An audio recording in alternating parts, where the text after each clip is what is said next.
Hi there everybody. Today, this big box. This is the Revell Phantom FGR 2. British Legends from let's start again. I have here the Revell Phantom FGR 2. Says here British Legends 1918 to 2018. So what we have here is effectively the British version of the Phantom, McDonnell Douglas Phantom 2, F4 Phantom rather. It's a level 5 as you can see here, and 1/40th scale. This is my first 1/40th scale Phantom, and 160 parts, that big and that wide. So 160 parts for level 5. Oh. What's in the box? What's in the box? Let's take a look. On this side, picture of the Phantom, same picture on the front, and keep packaging for later questions.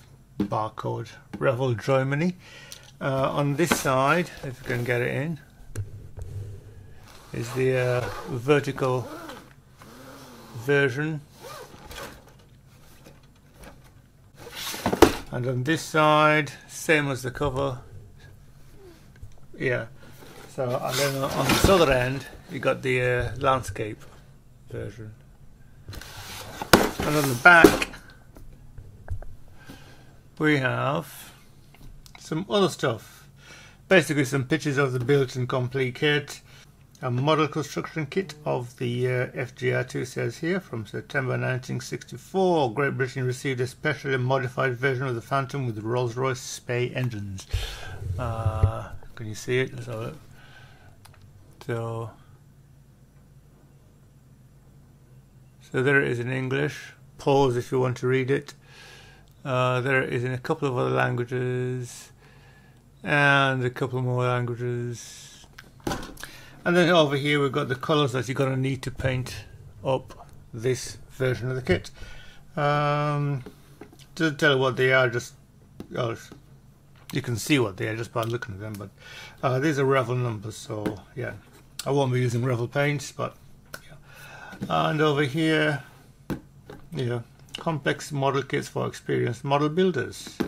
Requires substantial knowledge and skill. Well, this is a Revell kit, so they all really do that regardless of what level they are. Anyway, and back to the front. So yeah, now I have looked at this kit before, at least I remember doing it, but apparently the video files have disappeared, so I'm effectively doing it again. And it was a very long time ago, admittedly, something 4 years ago since I last looked at this. Only just getting around to editing these videos, and the video for this is gone. Anyway, let's go. Let's get inside here. Paperwork, some more stuff in here. Hold on. And I've got also a receipt from the place I bought it from. I bought it from... no, that's not it. This is a receipt for the... what you call these things? Mastercasters 2, Edward Zoom, color etched. I guess we'll see them. There it is. So yeah, and I'll put that back in the box. So that was dated June 2022 when I got that. 2020 rather. Here's a piece of paper from Mastercasters. Tell me about some other stuff they do. Keep that for future reference.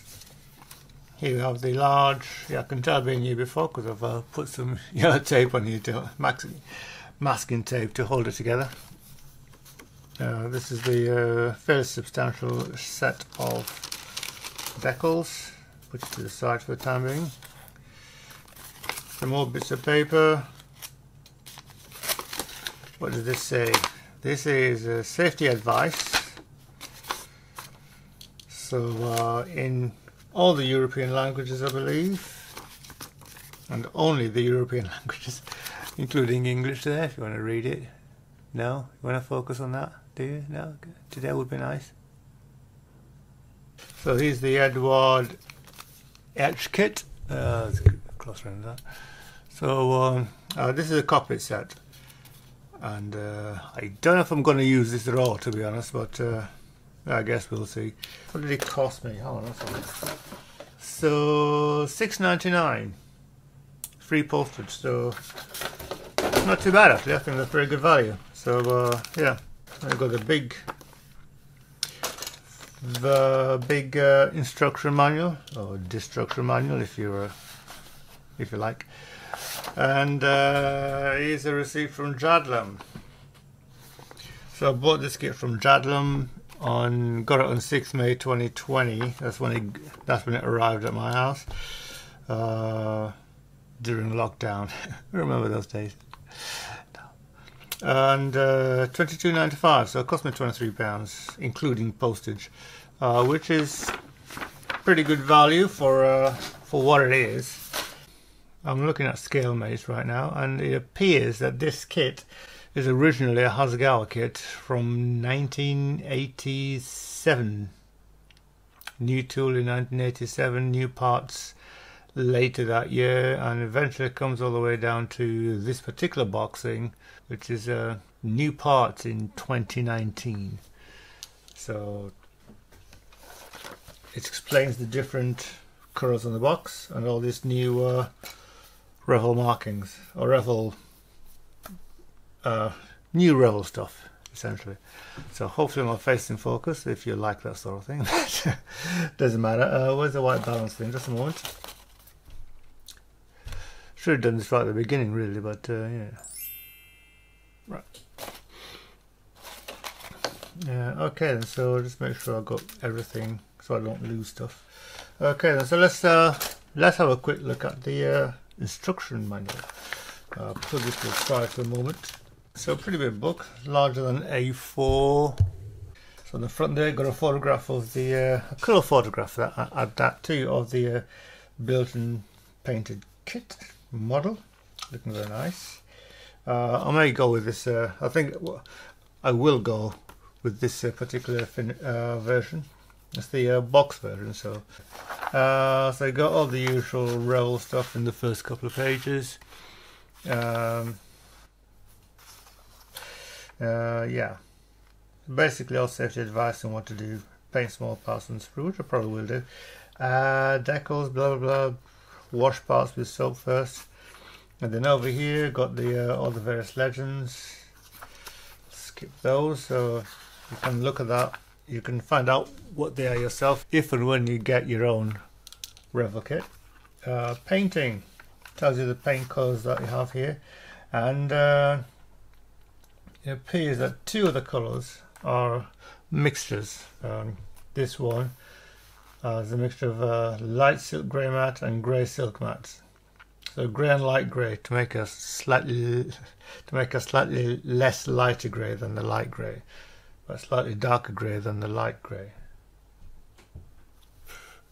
And down here, blue and white, so to make a slightly lighter blue. I'm sure I can find something from Tamiya that will match that. More paint colours, and so it tells you what the colours are. So you have tan grey matte here is set 78 and 91 iron metallic combination. Over here you got Italian red gloss, Ferrari red maybe. Anyway, we're on to page 8 now. We haven't reached any building yet. So page 8 is your sprue maps, or what do you call them? Frames, trees, anything you like. I'll be calling them sprues in this one, so we'll go with that. Right then, so we start at the beginning. Build part 1 is the cockpit. So parts 1 to 7 inclusive are effectively building the cockpit, assembling the seat and assembling the pilots, putting together all the cockpit bits. There's decals, I think. No, it doesn't say decals. I'll just have a look. They've got a decal sheet over here. No.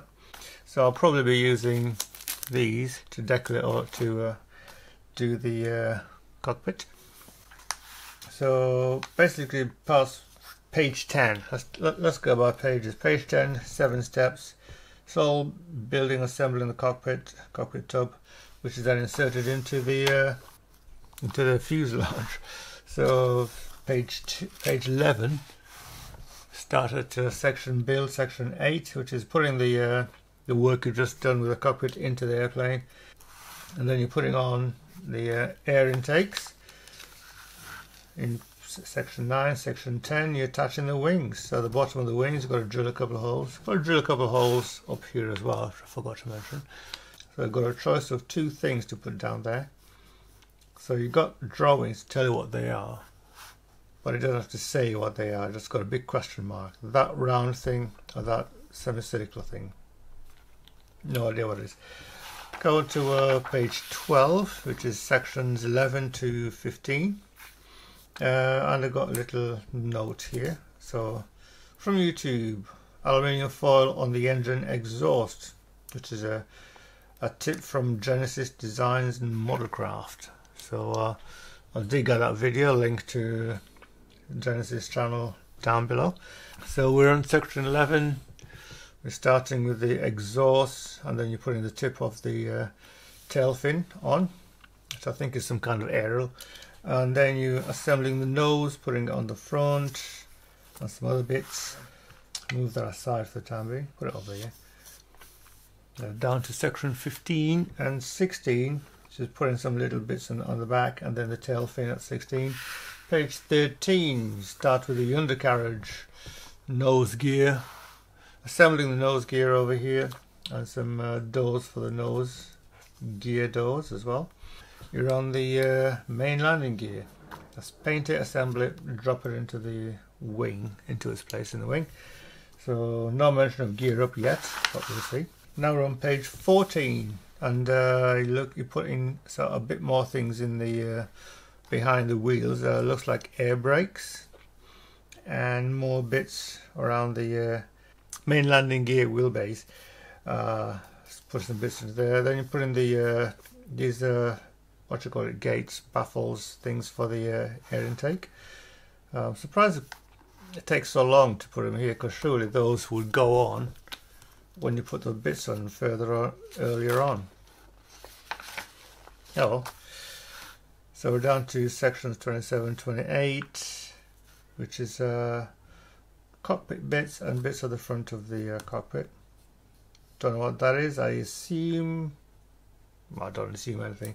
I don't know what it is, but this little piece goes in the front there, just under the cockpit canopies. Going down here to page 15, we're at section 29, and you got a choice of cockpit down or cockpit open. So it appears you just got the same pieces. Some kits may have 2 sets of cockpit. You've got this single part, which is a closed one, and you've got the multiple parts, which is the open one. This one just has multiple parts, so multiple clear parts rather. So those will go in. So basically, this is the option to open them or close it. On to section 30, and we're looking at fuel tanks again, and more other things. Fuel tanks, ordnance, and stuff. Let's go to page 16.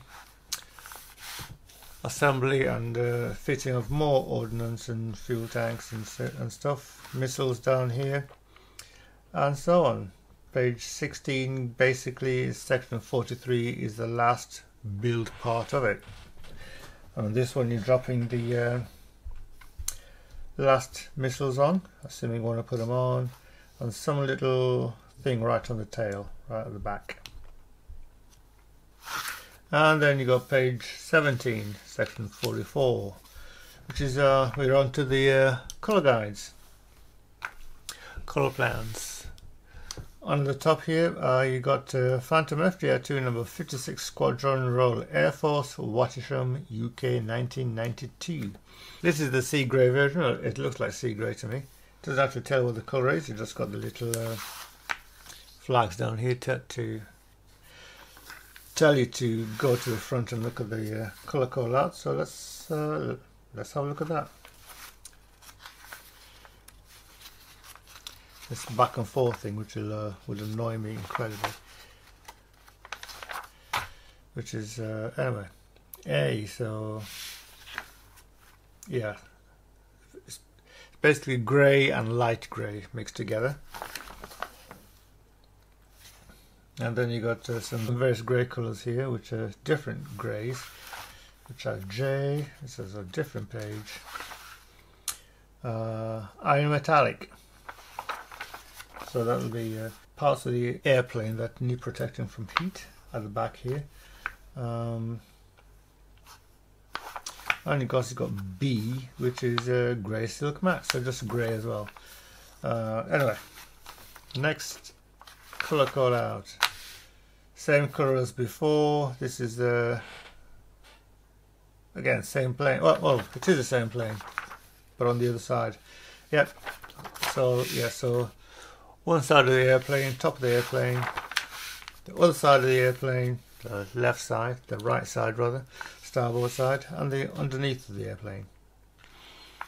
There you go. And then you got this one. This is all blue aircraft. So this is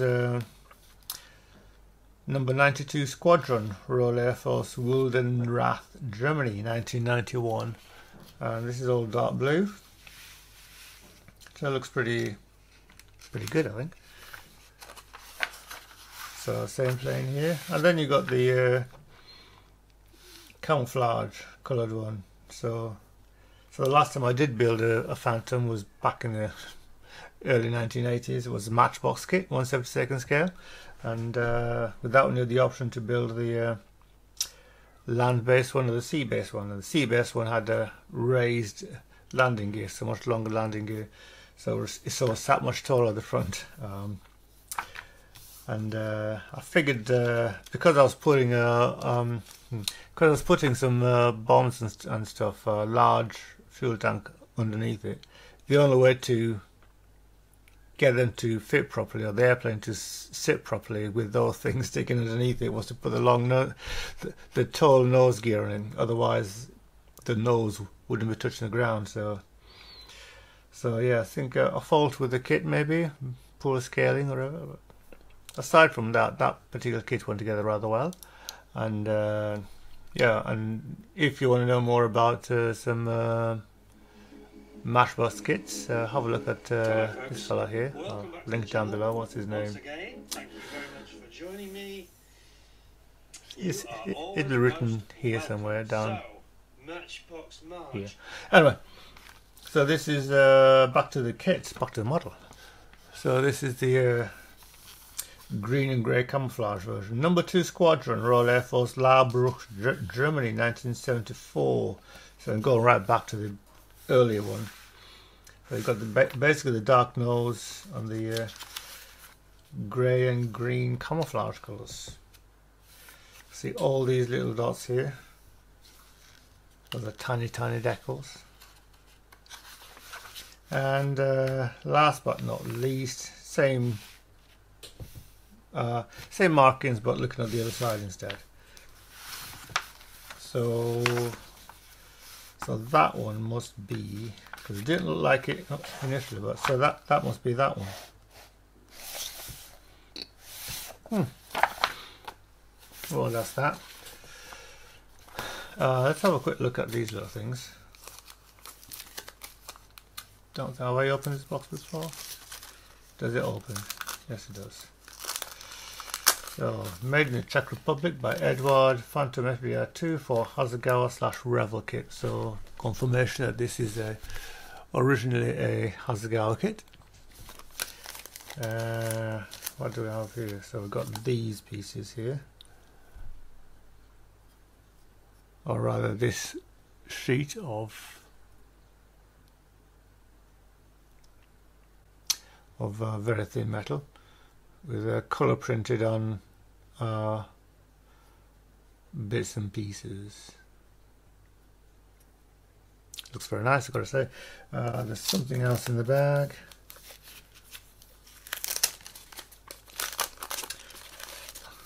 I'll take everything out. So here's another piece of etched metal, again colours, and what appear to be these little remove before use tags. At least I think that's what they are. Could be wrong. Coloured on just the one side. Something else in here.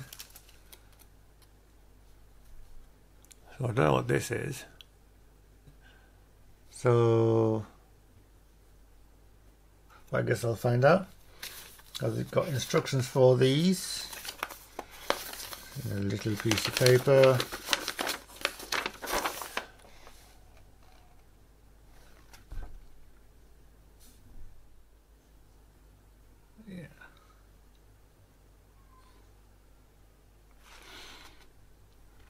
Anyway, there it is. So basically it tells you bits to remove, they're in red, and where to place them, and so on. There you go. So yeah, this will take some reading to understand what's going on in this little manual here, but yeah, I'll do that when I get around to building the kit. It may take a while before I get there, admittedly. So we've seen the decor sheet. Let's take another look at the decor sheet.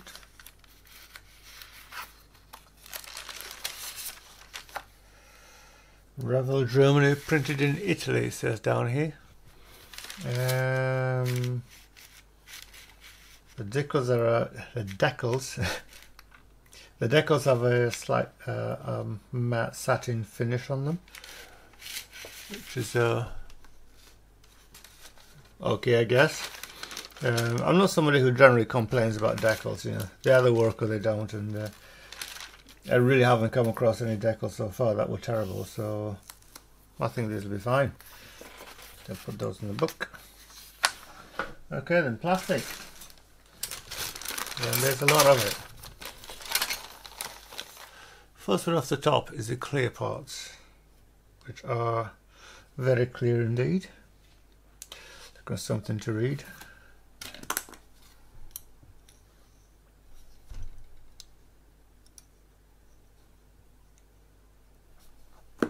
I think we can say that these are nice clear parts. There appears to be a little bag here just for the clear, well, just the same size as the clear parts, and there's a piece that has fallen off. So I'll put these into here. And go on to the next sprue off the top, which is the sprue G, the nose cone. Use somewhere safe for the time being. So it's a 2-part cone, which is surprising to me. There's no lining to get. There's no alignment marks on it, alignment pins or anything. So you just got to make sure that you put it together nicely and make sure that it fits together. So as you may remember, in the manual it states to glue these parts together and then put them onto the front of the plane. So that's one way to do it. You could also fit each side onto the front of the airplane fuselage before you put it together. But of course, you know, there's 2 ways to do it. Which is better? I don't know. We'll find out when I build, I guess. So this appears to be a part of the landing gear door. I'm looking underneath it. There's a couple of extrusion pin marks. Well, there's 3 extrusion pin marks on it, which are mainly cleaning if you're going to build a gear down, and there's no option for not gear down. So yeah. Right, the next sprue off the top, which will come off. It's a big one, and it's a fuselage. I think I may remove these bits because they're not helping. Let's do some cutting, shall we?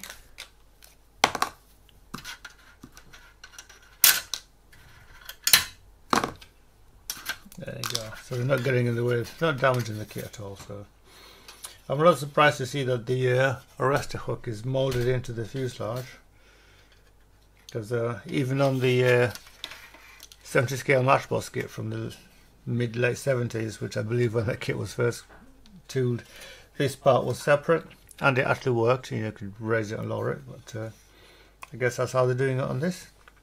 It is a big kit, as you can see, big plane. How big is it? So one forearm length, a bit more than a forearm length. On here we've got a couple of parts here, number 12 and 13. Let's get right with parts 12 and 13, which I believe are the bits that go onto the tail, onto the back of the airplane there. So I've got a choice of two, depending, I guess, on which version you build. I didn't notice that in the manual, but I guess it is there. So we've got the usual looking at things. It is very clean. The panel lines and rivet marks are very fine, very thin, very tiny, probably to scale actually for this size airplane. So nothing to complain about here. So that is sprue A, the big sprue with the main fuselage on it. Next sprue off the top is sprue D. So sprue D contains mostly cockpit parts, including the pilots, nose wheel, nose gear bay. It looks quite nicely detailed in there, not bad. And main landing gear as well, and all sorts of bits, including the intakes for the engines, which have these parts here, have some very nice moulding on it, which looks pretty good to me. Let's see if we can get there you go. So here we have the cockpit displays, and they do have some pretty nice detailing on them.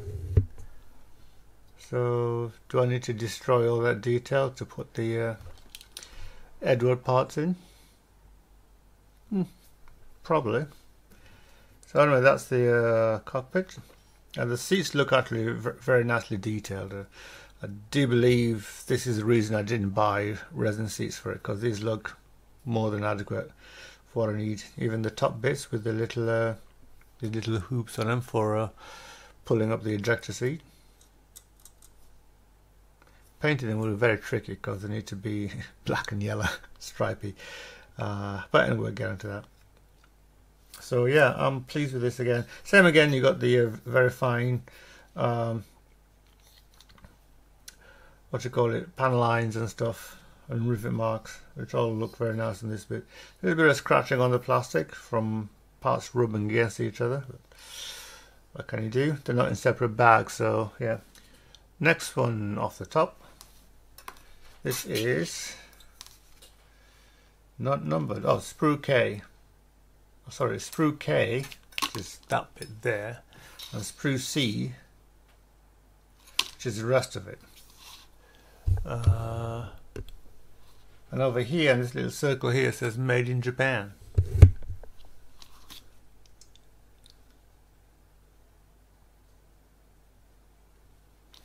So yeah, got this big. I don't know what it is. I don't think it's a fuel tank. I think it is some sort of a reconnaissance pod. Interesting that the exhaust pipes there appear to have been molded upright, and then they've been twisted flat to fit better into the box, into the kit. So, and over here you got these two, which I think is the closed mode of the exhaust pipes, the jet pipes, I should say, maybe.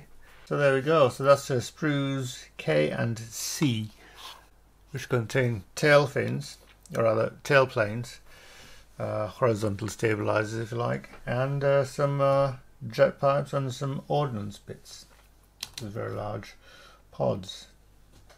And I think this one here is actually the Bolton machine gun, because for some reason they decided when they first made this airplane back in the late 60s that they didn't need a gun on it, because you know, and they quickly remedied that by bolting one on, because every airplane before and since has had guns, has had pile of machine guns on them. So yeah.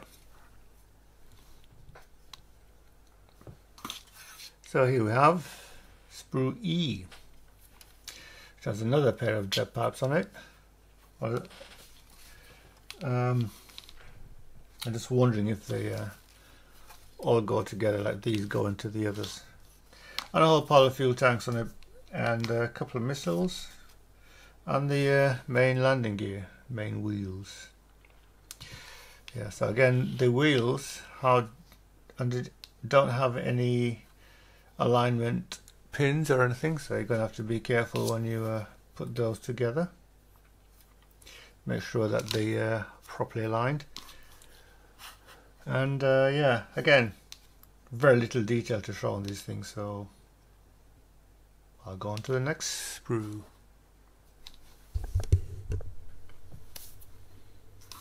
And the next sprue, last but not least, is falling apart already. So this is the main wings. So this is come apart. I think this should be fixed there and there. It's all falling apart. So I think I'm going to basically get some plastic bags and put these in, because I do believe it's going to be quite a few months before I get around to building this. Hopefully sooner, but you never know. So this is sprue B, and get that way up. Again, I don't like how it is coming apart, which is disappointing to me. But then I guess it just broke apart in the box.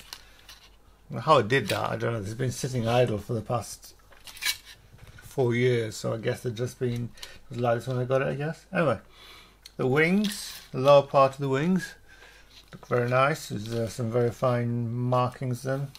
I'll do the top half of the wings and the folding bit at the end. On the other side there's nothing to show really, so I've just broken that bit off there. So, but again, you know, it is the kind of clean on the surface anyway. I hate this. Clean and well molded, well engineered kit. How well it go together, of course, is another matter entirely, but I think it will go together pretty well. So anyway, get this back in the box so I can do it without it all falling apart. So what do you think of this kit? It does look very nice. As I say, it's been a very long time since I built a Phantom, and this is my first 1/40th scale Phantom. Before that, as I mentioned before, it was a Matchbox 1/72 scale kit, which did go together very well. I do remember painting it in the green and grey camouflage colours, such as you may have noticed before. I don't think this kit should be a level 5 kit because it doesn't have that many parts, only 160 parts. And a couple more things about this kit, that there is a bit of flash on various parts, which you may have noticed here and there. Nothing too drastic, just a few bits, which is probably to do with the age of this moulding. It is, what, 80s, late 80s, so 89, 30 years old, 40 years. So, and I suspect that they did mould a lot of kits of this kit. And another thing, you can just see there, this little intake piece is on the model. Well, actually, let's have another close look at this. Bear with me a moment. D4 and D5. So these pieces here. I just want to check if they are hollow, as you see on the front of the little intake. So let's sprue D. Okay then. Yeah, so you can just about see there is a very light, very shallow, I should say, hole. Let me see if I can get something pointy. If you can even see it. So there is a very little hole there. So what I'm going to do is to drill it out and just make it so that it is wider than it is there. Because what you see there is just a little slit in the part, when the part itself should be, as you can see the picture, I'll show a picture here, it should be far more visible. So yeah, anyways, basically just gonna hollow it out a little more to make it look a bit more realistic, because this looks a bit rubbish, to be honest. but then you do need to make it very fine and thin, so there's probably, I don't know, resin parts for this that could do the trick. I probably won't bother looking into it because it's too much trouble, I think, but we'll see. If I can find bits for a reasonable price when I'm browsing the nets and stuff, maybe I will get spare parts, but I don't think I'm going to need them. Anyway, so the main reason I bought this kit is because it is the British version of the Phantom, and I do like the way that this model is designed, or this model of airplane is designed. It's mainly to do with the shape of the nose. It looks more balanced, better to me. The one with the skinny nose just looks a bit weird, but that's just me. Maybe you've got a different approach on these things. Right, so if you have built this kit, comment below. If you've got a video of it, link me below. I'd like to see it. And do all the usual things. If you enjoyed this kit, give it a thumbs up, tell your friends if you liked it. If you didn't like it, tell me why, so I can learn to make a better video for next time. And happy modeling, everybody. Take care all.